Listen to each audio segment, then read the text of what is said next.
Henry had always enjoyed the serenity of his walks through the snowy streets of the town he called home. As a self-made millionaire, he valued simplicity amid the trappings of wealth.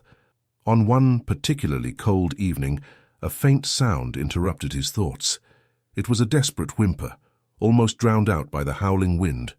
Curiosity turned to concern as Henry followed the sound down a narrow alley. There, trapped in the grate of a drainage pipe, was a small German shepherd puppy. The dog's paw was stuck, its tiny body trembling with fear and exhaustion. Henry knelt, his breath forming clouds in the icy air, and gently worked to free the pup. When at last the paw was released, the dog licked his hand as though thanking him for his kindness.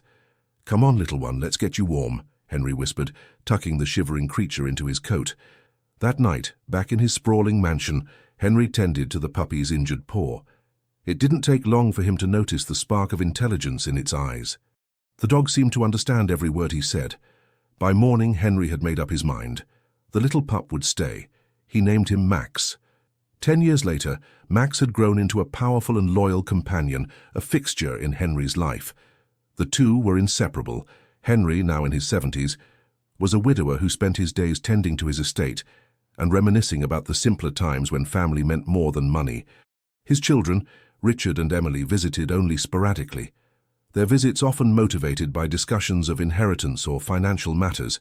The estranged relationship weighed on Henry, but Max's unwavering loyalty softened the sting of loneliness. The mansion stood like a jewel amidst the snowy landscape, its grandeur a testament to Henry's success. But lately, the tranquility of his home had been disrupted. Max's behavior began to change. The once calm and composed dog started growling and barking fiercely whenever Henry approached certain parts of the house, particularly the library and the upper floors. His actions puzzled Henry but alarmed Richard and Emily, who were quick to suggest that Max had become aggressive in his old age. "We can't keep him here, Dad," Richard argued one evening, his voice tinged with irritation. "What if he bites you?" Emily chimed in, her tone softer but no less insistent. "We could find a good shelter for him. He's not safe anymore." Henry's brow furrowed. "Max has been my friend for over a decade. He's never hurt me or anyone else.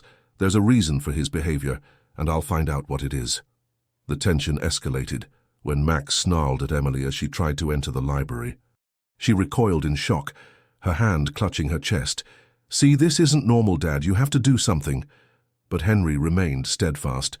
"He's protecting something or someone. I trust him." The atmosphere in the mansion grew thick with unease.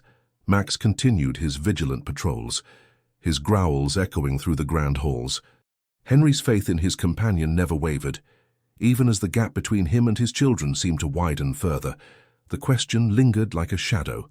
What had triggered Max's sudden aggression, and why did it center around the library and the upper floors of the mansion? The morning sun filtered through the frost-kissed windows of Henry's mansion, painting golden streaks across the hardwood floors. Despite the picturesque scene, the tension inside the house was palpable.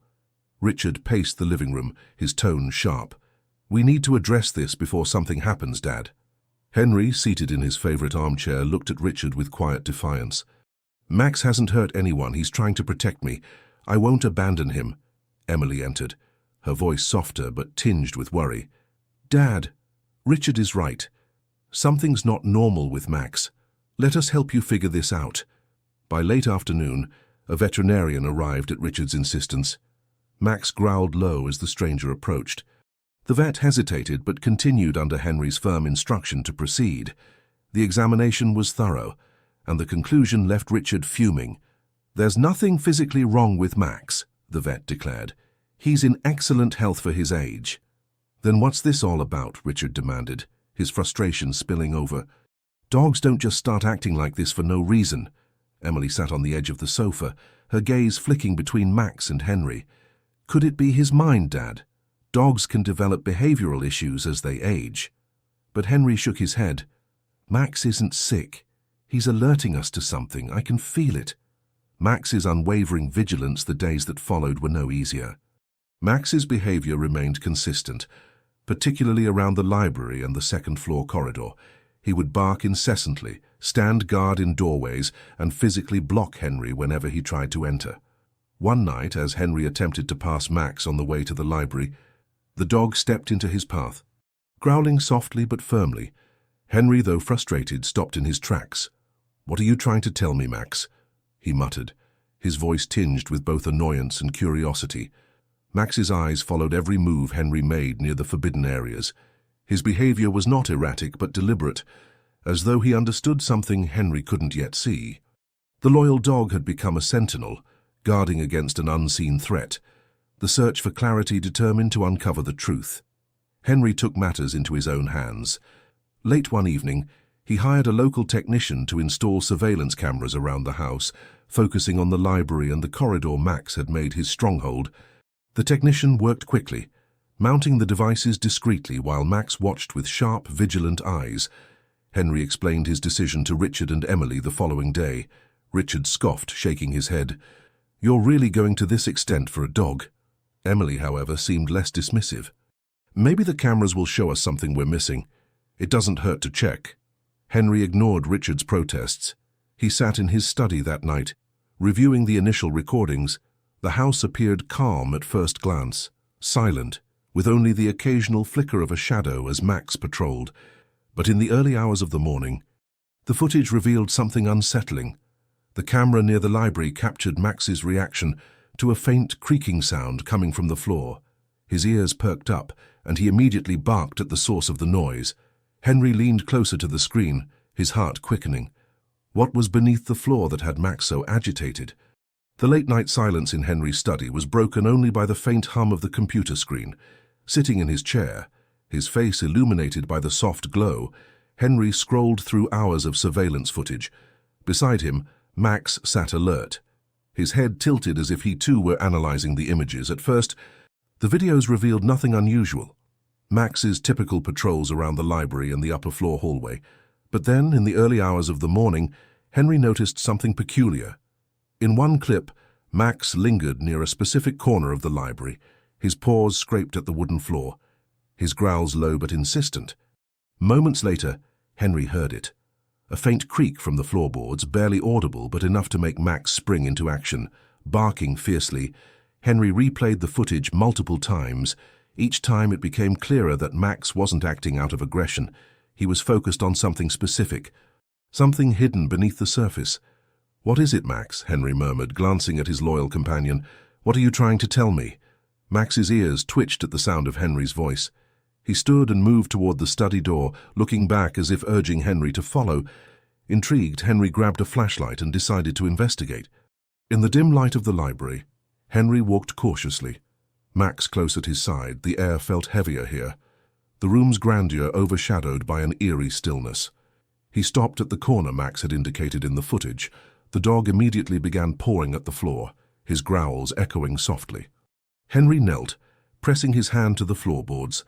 A sudden, unsettling creak greeted his touch. The wood felt unstable, as though it might give way at any moment. Rising, he called a trusted carpenter the following morning. The carpenter, a man named Thomas, who had worked on the mansion for years, arrived promptly after a thorough examination. His face turned grave. "Mr. Henry, this floor is a disaster waiting to happen. The wood is infested with termites. If you or anyone else puts too much weight here, it could collapse entirely." Henry's chest tightened at the revelation. Directly beneath the compromised floor was the library's lower level. Filled with heavy furniture, sharp-edged antique tables and glass fixtures, the thought of what could have happened if the floor had given way made his legs feel weak. Thomas outlined a plan to reinforce the area, but Henry's thoughts lingered on Max. The dog had known all along his behavior, a desperate attempt to protect his owner from an unseen danger. Later that evening, Henry shared the findings with Richard and Emily. Instead of gratitude, he was met with skepticism. "So Max just happened to sense termites in the floor," Richard scoffed, his arms crossed. "That's not loyalty, Dad. That's coincidence." Emily, though less harsh, nodded. "We're glad you're safe. But this doesn't change the fact that Max's behavior is unpredictable. What if next time he hurts someone?" Henry's frustration boiled over. "Max saved my life. How can you not see that? He's not aggressive, he's protective." Richard shook his head, unwilling to relent. "You're putting too much faith in a dog. This house needs order, and Max is disrupting that." As the siblings left the mansion, Henry sat beside Max in the library, his hand resting on the dog's head. "They'll never understand, boy," he said softly. "But I do."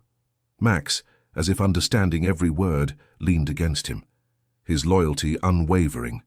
The repairs to the library floor began the next morning, filling the once serene mansion with the sound of hammers and drills. Henry stood nearby, watching as workers carefully removed the damaged floorboards. Max, as always, remained close, his watchful eyes following every movement midway through the process. The foreman called out, his voice tinged with alarm. "Mr. Henry, you need to see this." Henry approached cautiously. Beneath the floorboards lay not only the remnants of the termite infestation, but also a chilling revelation. The structural beams supporting the grand chandelier above had been compromised by water damage from a hidden leak. The wood was so fragile it could barely support the weight of the massive fixture. The chandelier, with its intricate crystal design, hung ominously above Henry's favorite reading chair. "If this had fallen," the foreman began, but his words trailed off, the implication clear. Henry's chest tightened at the thought.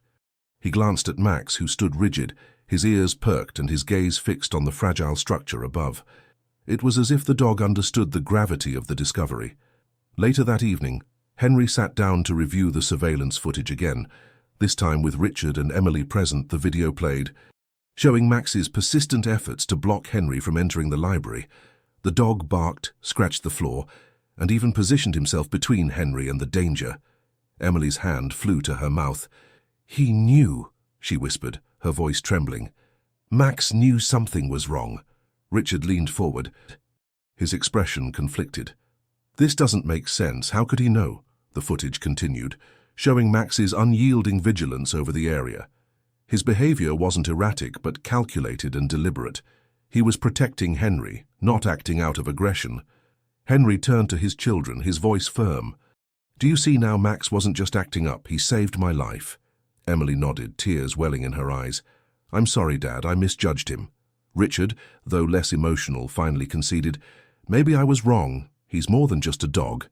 The next morning, the chandelier was carefully removed, its fragile supports replaced with reinforced beams. As the workers finished, Henry sat in the library with Max at his side. The dog rested his head on Henry's knee, his tail wagging lazily. Emily and Richard entered, their expressions softer than usual.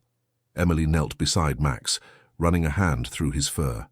"Thank you, Max," she said, her voice thick with emotion. "You protected him when we didn't even realize he needed it." Richard stood awkwardly for a moment before crouching down. "You're a good dog, Max," he admitted, his tone grudging but sincere. Henry watched, a small smile tugging at his lips.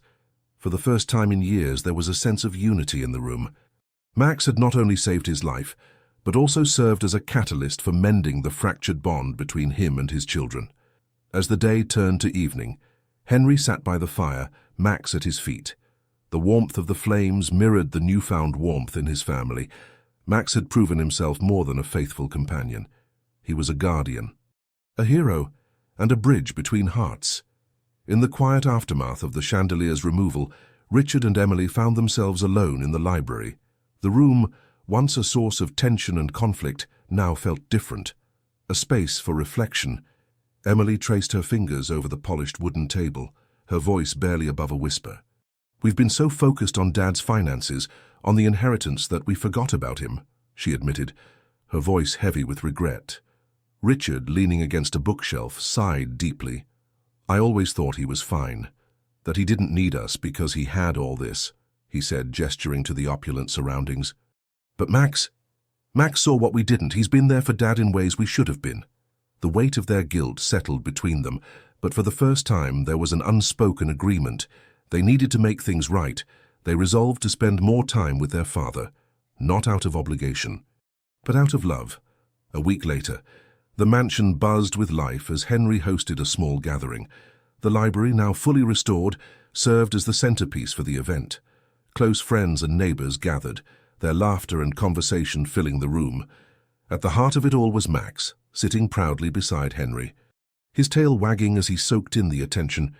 Henry raised a glass, his voice strong but emotional. "Today we celebrate not just a dog but a true hero. Max saved my life. He saw the danger before any of us did, and he didn't stop until I was safe." Applause echoed through the room. Emily stepped forward, holding a framed photo of Max with Henry, which she placed on a small table as a tribute. Richard followed, holding a plaque that read, "To Max, protector, friend, and hero." Henry took a deep breath. "I've also decided to honor Max in another way. A portion of my wealth will go toward helping animals in need. Inspired by the loyalty and love Max has shown me." The announcement was met with heartfelt cheers and applause, but the real celebration was the warmth and unity among those present. As the evening wound down and guests began to leave, Henry sat by the library's fireplace, Max curled up at his feet. The flickering flames cast a golden glow across the room, making it feel like a sanctuary. Emily and Richard joined him, settling into the armchairs nearby. "I owe you, Max," Henry said softly, running a hand through the dog's fur. Max responded with a contented sigh, his eyes half closed but ever watchful. Emily leaned forward. "Dad, we want to spend more time here, not just visits for holidays or meetings, real time as a family." Richard nodded. "We've been absent for too long. That changes now." Henry smiled, a warmth blooming in his chest that he hadn't felt in years. "That would mean the world to me," he replied. As the fire crackled softly, Henry made a silent vow to Max. "You've given me so much, and I promise to give you the best life until your very last day. Don't forget to like, subscribe, and share. Help us bring more unforgettable tales to life."